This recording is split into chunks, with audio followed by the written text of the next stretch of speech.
યત સંકલ્પાત તપતિ તપનો વાતિ વાત સમિંધે વહ નિર્ધત્તે ધરણીરુદધી લંઘતે નૈવ વેલા સોયમ શ્રીમાન નિખિલ જગતા અંતરાત્માવતીર્ણો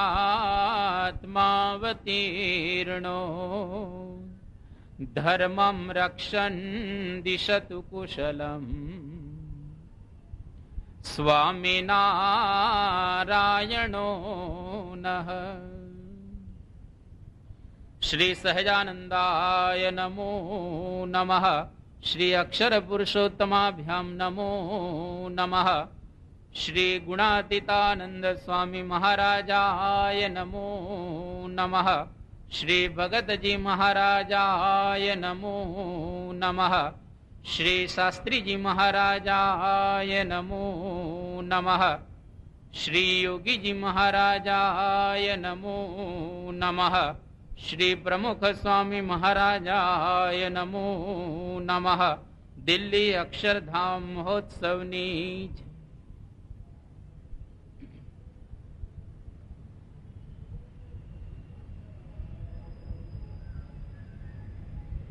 શ્રીજી મહારાજે પોતાના કર કમળો દ્વારા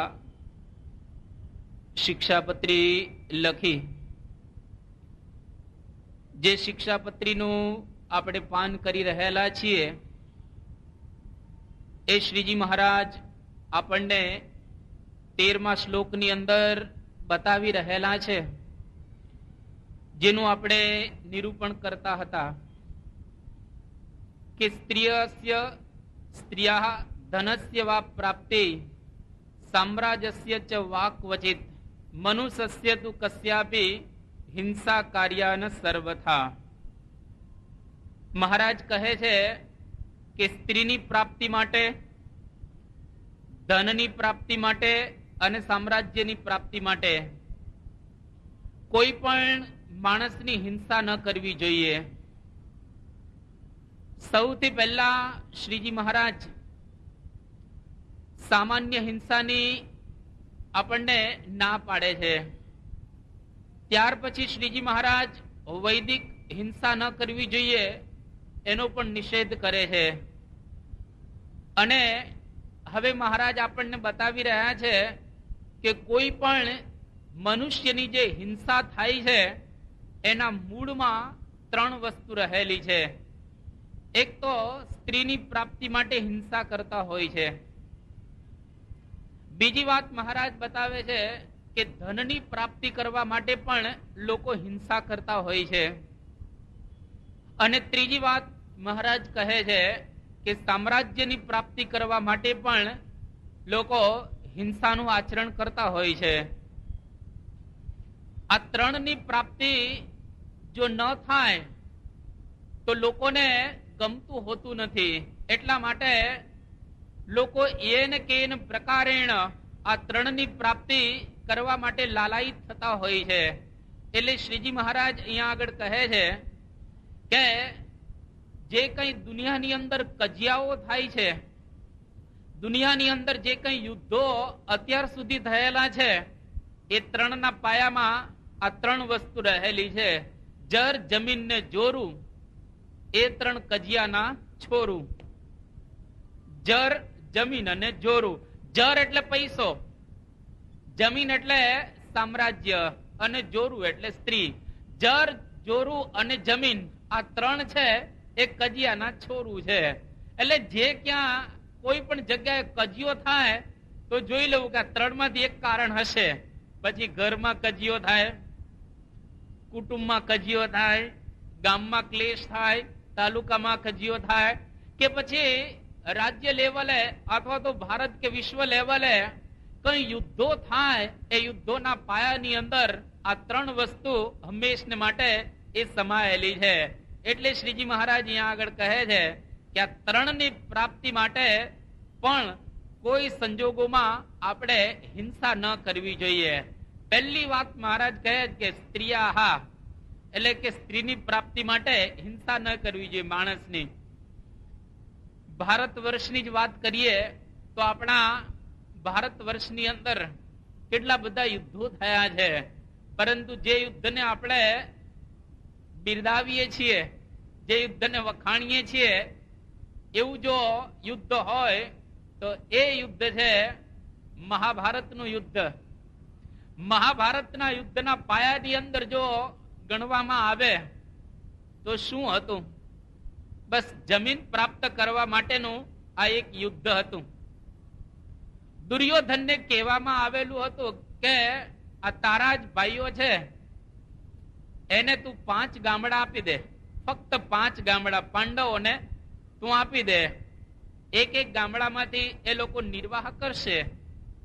પરંતુ દુર્યોધન બોલે છે કે સુચ્યગ્રમ નૈવ દાસ્યામી વિના યુદ્ધેન કેશવ, કે સોયના અગ્રભાગ જેટલી જમીન પણ પાંડવોને યુદ્ધ વગર નહીં આપું. અને જે યુદ્ધની અંદર 47 લાખ જીવની હિંસા થઈ, એટલે કે 47 લાખ માણસો એક ખાલી જમીનના ટુકડા માટે આ ભારત વર્ષની અંદર કુરુક્ષેત્રના મેદાનમાં ખલાસ થઈ ગયા. એ વખતે દુર્યોધનના હાથમાં જો આ શ્રીજી મહારાજની શિક્ષાપત્રી હોત તો થોડો દુર્યોધન વહેલો જન્મ્યો હતો, પણ અત્યારે જો દુર્યોધન હોત અને એને આ શિક્ષાપત્રી આપવામાં આવેલી હોત કે વાંચ આ 212 શ્લોકની શિક્ષાપત્રી, તો સંભવ છે કે દુર્યોધન પાંડવોને 5 ગામડા આપી દે અને 47 લાખ માણસો બચી જાત. જે યુદ્ધને મહાભારત કહેવામાં આવે છે, એની પહેલાના યુદ્ધો અને એની પછીના યુદ્ધો પણ કોઈ મહાભારત જેવડા નથી થયા, એટલે એ યુદ્ધનું નામ પણ આપવામાં આવ્યું મહાભારત, મોટો સંગ્રામ. તો અહીંયા આગળ શ્રીજી મહારાજ કહે છે કે સ્ત્રીની પ્રાપ્તિ માટે, સામ્રાજ્યની પ્રાપ્તિ માટે અને આ રીતે ધનની પ્રાપ્તિ માટે યુદ્ધો થયેલા છે. સ્ત્રીની પ્રાપ્તિ કરવા માટે રામે અને રાવણે, રામ અને રાવણનું યુદ્ધ એ થયું. શેના માટે? રાવણના અંતરમાં એવી ઈચ્છા હતી કે મને સીતા મળે. જો એને સીતાને છોડી દીધા હોત તો રામ લડત ખરા રાવણની સાથે? ના, એ લડત નહીં, પાછા આવતા રહેત રાવણને આશીર્વાદ આપીને. પણ રાવણ ના અંતરમાં એવી ઈચ્છા હતી કે મને સીતા પ્રાપ્ત થાય. તો સીતાને મેળવવા માટે રામ ભગવાને યુદ્ધ કર્યું રાવણની સામે અને હજારોનો કચ્ચર ઘાણ નીકળી ગયો. પરંતુ આ એક જ યુદ્ધ આ પૃથ્વી પર એવું થયું છે જેમાં કોઈ માણસ મરાયેલો નથી. આશ્ચર્યની વાત છે ને. રાવણ પક્ષે બધા રાક્ષસો હતા, એ કોઈ માણસ ન કહેવાય. અને ભગવાન શ્રી રામના પક્ષે એ લક્ષ્મણજી અને શ્રીરામ આ બંને માણસ હતા, માણસના રૂપમાં, બાકી બધા વાનરો હતા. એટલે આ યુદ્ધ એક જ એવું થયું છે જેમાં કોઈ માણસ મરાયેલો નથી, વાનરો અને રાક્ષસો મરાયેલા છે. પરંતુ હજારો વાનરો અને હજારો રાક્ષસોનો કચ્ચર ઘાણ નીકળી ગયો. શેના માટે? રાવણના અંતઃકરણની અંદર એવી એક ઈચ્છા હતી કે મને સીતા મળે, બસ એને લઈ અને આ યુદ્ધ થયો અને આટલા જીવોની હિંસા થઈ. તો શ્રીજી મહારાજ અહીંયા આગળ આપણને બહુ સુંદર આ વાત સમજાવી રહ્યા છે. ધનની પ્રાપ્તિ માટે પણ ભારત વર્ષની અંદર અને વિશ્વમાં ઘણા બધા યુદ્ધો થયેલા છે. વલ્લભીપુર આજથી લગભગ 1100 વર્ષ પૂર્વે ધમધમતું બંદર હતું. છેલ્લા રાજા થઈ ગયા શિલાદિત્ય અને એની કુંવરી, અને એ કુંવરી કાકુ મારવાડીની છોકરી એક હતી. એ છોકરીની પાસે એક હીરા જડિત એક નાનકડો હાર હતો અને આ શિલાદિત્યની કુંવરીને હાર જોઈતો હતો. ધન એના અંતરની અંદર ઈચ્છા હતી કે હાર મને મળે.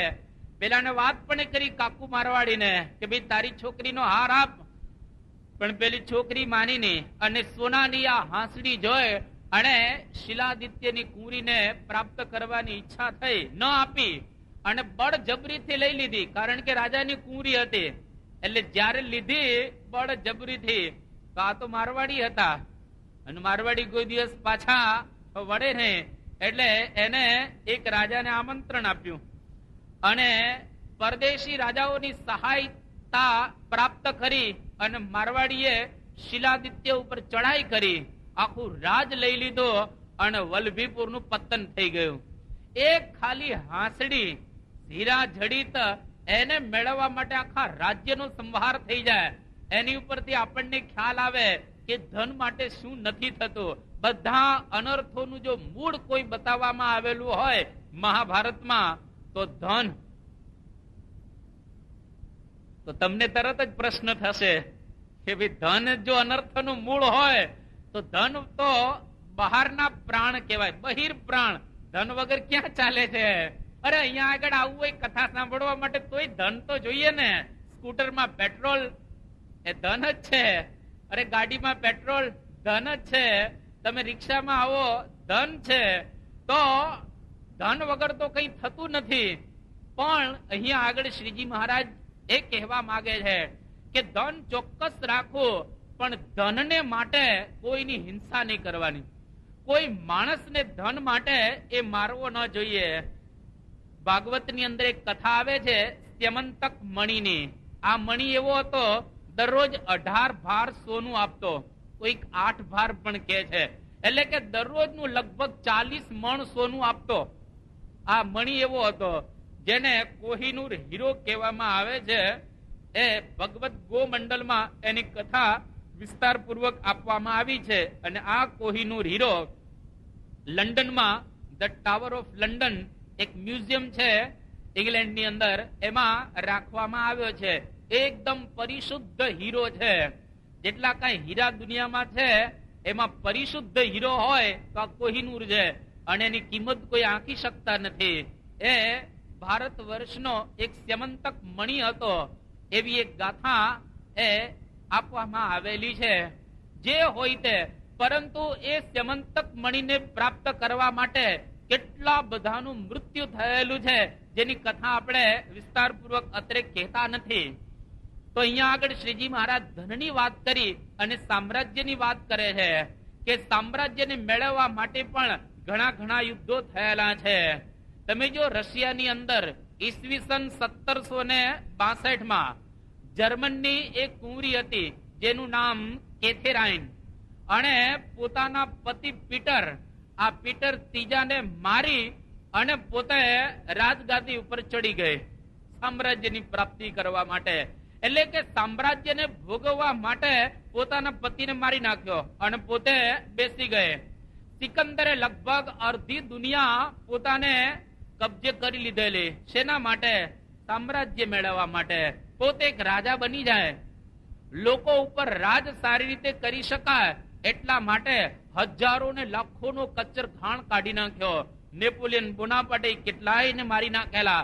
સંવત ઈસવીસન 1804 થી 1814 સુધી તમે જુઓ, આ નેપોલિયન બોનાપાર્ટે જેને 40 મોટા મોટા વિજયો પ્રાપ્ત કર્યા, અને એ વિજયોની અંદર કચ્ચર ઘાણ લોકોનો કાઢી નાખ્યો.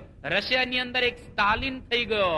આ એક સ્ટાલિને લગભગ 80 થી 90 લાખ લોકોને રેસી નાખ્યા.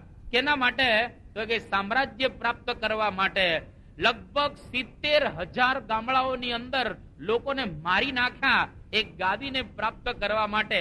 હિટલર જે 1933 ચાન્સેલર હતો, અને એ જર્મનીમાં આ રીતે યહૂદીઓએ મોટી પોસ્ટ ઉપરથી એને બરતરફ કર્યો, અને એવા સમયની અંદર એને ખોટું લાગ્યું, અને સામ્રાજ્યને મેળવવા માટે 60 લાખ યહૂદીઓની કતલે આમ કરી અને ગેસ ચેમ્બરમાં પૂરીને મારી નાખ્યા હિટલરે.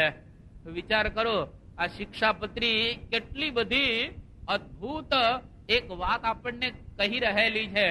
મહારાજ એ આખી દુનિયાની અંદર જો કોઈ શિક્ષાપત્રી પ્રમાણે વર્તે તો બધી જગ્યાએ શાંતિનું એક વાતાવરણ એ સ્થપાય છે. એટલે શ્રીજી મહારાજ અહીંયા આગળ આપણને બતાવી રહ્યા છે કે સ્ત્રીની પ્રાપ્તિ માટે, ધનની પ્રાપ્તિ માટે કે સામ્રાજ્યની પ્રાપ્તિ માટે કોઈ પણ માણસને મારવા ન જોઈએ. પ્રથમ વિશ્વ યુદ્ધ થયું સામ્રાજ્ય મેળવવા માટે, અને પ્રથમ વિશ્વ યુદ્ધની અંદર કેટલા માણસ મરાયેલા છે? 90 લાખ સૈનિકો મરાઈ ગયા, 2 કરોડ સૈનિકો ઘાયલ થયા માણસોની સાથે. અને આ પ્રથમ વિશ્વયુદ્ધની અંદર 290 અબજ ડોલરનો ખર્ચ થયો અને લાખો સ્ત્રીઓ બાળકો વિનાની થઈ ગઈ, અનાથ બની ગયે. તો એની ઉપરથી આપણને ખ્યાલ આવે કે કેટલી બધી આ વિશ્વની અંદર એક મોટી તારાજી એ થઈ. ત્યાર પછી બીજું વિશ્વયુદ્ધ શરૂ થયો. 2 સપ્ટેમ્બર 1939 ના આ દિવસે હિટલરે હોલેન્ડ ઉપર પહેલો હુમલો કર્યો અને ત્યારથી વિશ્વયુદ્ધનો પ્રારંભ થયો. અને આ વિશ્વયુદ્ધ લગભગ 5 વર્ષ સુધી ચાલ્યો. જે વિશ્વયુદ્ધની અંદર 2 કરોડ ને 20 લાખ મરી ગયા. 2 કરોડ એટલે કે લગભગ અડધું ગુજરાત મરી ગયું. 2 કરોડ ને 20 લાખ લોકો મૃત્યુ પામ્યા. 3 કરોડ અને 40 લાખ લોકો ઘાયલ થઈ ગયા આ બીજા વિશ્વયુદ્ધની અંદર. અને હવે ત્રીજું વિશ્વયુદ્ધ ના મંડાણ મંડાઈ ગયા છે. વાતો પણ ચાલી રહેલી છે. ક્યારે વિશ્વયુદ્ધ ફાટી નીકળશે એ કહી નહીં શકાય. આઇન્સ્ટાઈન, જેને લો ઓફ રિલેટિવિટી એટલે કે સાપેક્ષવાદના પિતા કહેવાય, ફાધર કહેવાય, એ આઇન્સ્ટાઈને વાત કરી કે હવે વિશ્વયુદ્ધ થાય તો એની પરિસ્થિતિ કેવી થશે. તો આઇન્સ્ટાઈને એવો જવાબ આપ્યો કે ત્રીજું વિશ્વયુદ્ધ એના વિશે તો હું ન કહી શકું, કારણ કે એને જ અણુબોમ્બ શોધ્યો છે. કે ત્રીજા વિશ્વયુદ્ધ વિશે તો હું કઈ તમને બતાવી ન શકું, પણ ચોથું વિશ્વયુદ્ધ જો થાય તો એમાં હું તમને ચોક્કસ બતાવી શકું કે એ વખતે માણસ પથ્થરથી લડતો હશે. ચોથા વિશ્વયુદ્ધની અંદર માણસ પથ્થરથી લડતો હશે. જે બૌદ્ધિક જવાબ આપ્યો છે. એટલે કે ત્રીજા વિશ્વયુદ્ધની અંદર બધું જ ખલાસ થઈ જશે અને માણસની સંપત્તિ માત્ર નાશ પામી જશે. માણસની પાસે પથ્થર સિવાય કઈ નહીં રહે. એટલે આઇન્સ્ટાઈન કહે છે કે ચોથું વિશ્વયુદ્ધ થાય તે વખતે માણસ પથ્થરથી લડતો હશે, એટલે કે આદિવાસી બની ગયો હશે. આદિવાસી માણસ બની ગયો હશે, એની પાસે કોઈ સંપત્તિ નહીં રહી હોય. તો આ પ્રમાણે એને એવો જવાબ આપ્યો. તો સામ્રાજ્યની પ્રાપ્તિ કરવા માટે પણ યુદ્ધો થતા હોય છે, પરંતુ આ ધરતી કોઈની થઈ નથી અને કોઈની થવાની નથી. ધરતી રાજા રામની, બહુ સુંદર વાત બતાવી છે કે ધરતી રાજા રામની કેની ન પૂરી આશ, કંઈક રાવ રમી ગયા અને કંઈક ગયા વણાશ. આ ધરતી ઉપરથી ઘણા બધા વણાશ આશા વગરના એમનેમ જતા રહ્યા છે. કોઈની આશા આ ધરતી ઉપર 100% પૂર્ણ થઈ નથી. અહીંયા આગળ આટલા બેઠા છો ને, તમારે ઘરે જઈને વિચારજો, અથવા તો ઘરના સભ્યો જો ના આવ્યા હોય એને તમે મેસેજ આપજો કે તમારી આશા પૂર્ણ થઈ ગઈ છે. મને ખાતરી છે આમાં જેટલા બેઠા છે એની કોઈની આશા પૂર્ણ નથી થઈ. બધાને ઈચ્છા છે કે થોડુંક મેળવી લઈએ, હજુ થોડું કરી લઈએ, હજુ થોડું કરી લે. જો તમારે ત્યાં સ્કૂટર આવ્યું હોય તો તરત વિચાર થશે કે જો મારુતિ ફ્રન્ટી આવે ને તો બહુ સારું, આ કિક મારવાનું મટી જાય, વરસાદની ચિંતા નહીં, ફેમિલી સાથે કોઈક જગ્યાએ લાભ લેવા જઈ શકાય. પણ મારુતિ વાળાને પૂછો કે તમને કેમ છે, તો કે આપણે ત્યાં ઓપેલ આવી જાય તો જરા હવે મજા આવે. ઓપેલ વાળાને પૂછો કે તમારી તો આશા પૂર્ણ થઈ ગઈ છે ને, કે ના ના હજી તો બંગલા બાકી છે અને ઓપેલ જ આવી છે, હજી તો સ્કોડા લેવાની બાકી છે. અને તમે જો કોઈની આશાઓ ક્યાં પૂર્ણ થાય છે, મર્સિડીઝ, ફરારી, રોલ્સ રોયસ, એટલે કોઈની આશા દુનિયામાંથી પૂર્ણ થઈ હોય એવું બનેલું નથી. એટલા માટે કહે છે કે જમીન માટે પણ કોઈ દિવસ કોઈને મારવા નહીં. જમીનને મેળવનારા જમીનની અંદર મેળવાઈ ગયા. તમે જો કેટલા સત્તાધારીઓ સોળ તાણીને સુઈ ગયા. એટલે શ્રીજી મહારાજ કહે છે કે આ 3 વસ્તુ માટે કોઈ દિવસ કોઈની હિંસા ન કરવી. શા માટે ન કરવી? શ્રીજી મહારાજ એ પણ બહુ સ્પષ્ટતાથી આપણને બતાવે છે કે 3 માંથી એકેય વસ્તુ આપણી પાસે રહેવાની નથી. સ્ત્રી પણ નથી રહેવાની, ધન પણ નથી રહેવાનું અને સામ્રાજ્ય પણ આપણી પાસે રહેવાનું નથી. 3 માંથી એક પણ વસ્તુ હર હંમેશને માટે માણસની પાસે રહેવાની નથી. સ્ત્રી કોઈની પાસે શાશ્વત રહ્યા છે? અને જો સ્ત્રી શાશ્વત રહેતી હોય તો કોઈ પતિ રડે જ નહીં. ઘણા બધા પતિઓ એવા હોય છે જેની સ્ત્રી ધામમાં જતી રહે ત્યાર પછી રડતા હોય છે. અરે 72 વર્ષની ઉંમરે પ્રમુખ સ્વામી મહારાજની પાસે આવી ચોધાર આંસુએ રડનારા પણ છે. 72 વર્ષની ઉંમર એના ધર્મપત્ની ધામમાં જાય ને ત્યારે. અને 72 વર્ષની ઉંમરે નવા લગ્ન કરનારાય છે. રવિશંકર મહારાજ જેવા 72 વર્ષની ઉંમરે સિતાર બદલે છે.